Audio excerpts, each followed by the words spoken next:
وہ لکھا نا واقعہ، کوئی قصائی تھا، نمازی ہو گیا بیچارہ، کسی کو تقریر سن لی ہوگی تو نمازی ہو گیا. اب اس نے آج پہلی نماز پڑھی تو ایک بھینس مر گئی اس کی، بڑا پر اس کو کوئی بات نہیں، اتفاق سے مر گئی ہوگی. اب دوسری نماز پڑھ کے تو پتہ چلے دوسری بھینس مر گئی. اب تھوڑا سا ٹھٹکا گیا، یار یہ گڑبڑ ہے تھوڑی سی، مگر نہیں کوئی بات نہیں، شاید اللہ کی نماز پڑھ تو آزمائش آتی ہے، شیطان کی شرارت. تیسری نماز پڑھی تو تیسری بھینس مر گئی. اب ذرا اس کے کان کھڑے ہو کر اللہ بھی کچھ سم تھنگ رانگ ہے. چوتھی نماز پڑھی تو چوتھی بھینس مر گئی. انہوں نے کہا لو بھی اب تو خرابی ہے. اب گھبرایا، پریشان ہو گیا، ٹینشن. انہوں نے کہا یار یہ باڑے کی بھینسیں مرنا شروع ہو گئی، 4 بھینسیں مر گئی 4 نمازوں میں. بڑا پریشان، اسی ٹینشن میں تھا.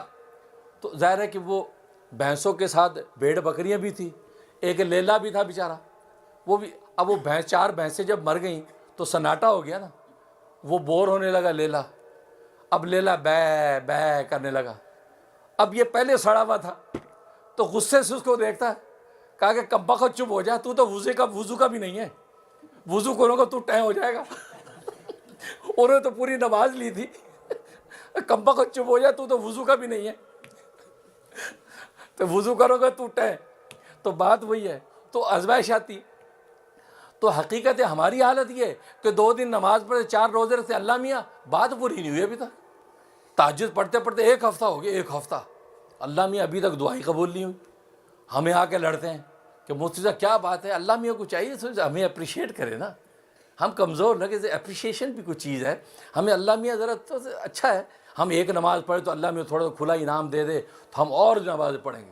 یعنی ہم جو ہے نا اللہ میاں سے فوراً اپریشیشن مانگتے ہیں. نہیں بھائی، اللہ کے ہاں تو چلتی آزمائش کے لگے رہو لگے رہو لگے رہو. خود اللہ کا اپنا نظام یہ ہے کہ ایک کسان بیج بوتا ہے تو اللہ فصل کتنے عرصے بعد اگاتا ہے؟ 6 مہینے یا سال. 6 مہینے کی فصل 6 مہینے بعد اگتی ہے، سال کی فصل سال بعد اگتی ہے. بچہ ٹھہرتا ہے تو 9 مہینے کے بعد اللہ اس کو ظاہر کرتے ہیں. اللہ کی اپنی سنت ہے، اللہ نے اوقات رکھے ہیں ہر چیز کے. یہ نہیں کہ ادھر کن کیا فیکون، وہ تو اللہ کی قدرت ہے کہ کن فیکون سے سب کرتا ہے. لیکن اللہ کی سنت یہ نہیں ہے، اللہ کی سنت اوقات کے ساتھ ہے. دن میں یہ کروں گا، رات میں یہ کروں گا، ہر چیز اپنے وقت پہ آئے گی. بیج ڈالو گے 6 مہینے میں فصل ملے گی، حمل ٹھہرے گا 9 مہینے میں بچہ پیدا ہوگا. تو یہ ساری منزلیں طے کرنی ہوگی. بالکل اسی طریقے سے آپ اگر عبادت میں لگیں، اطاعت میں لگیں، ذکر و اذکار میں لگیں، آپ لگے رہیں، اللہ سے مانگتے رہیں مانگتے رہیں، تو اللہ کے ہاں دیر ہے اندھیر نہیں ہے. اللہ تبارک و تعالی ایک منزل پہ جا کے تمہاری دعائیں قبول کر لے گا. یہ ہے. تو اس لیے فرمایا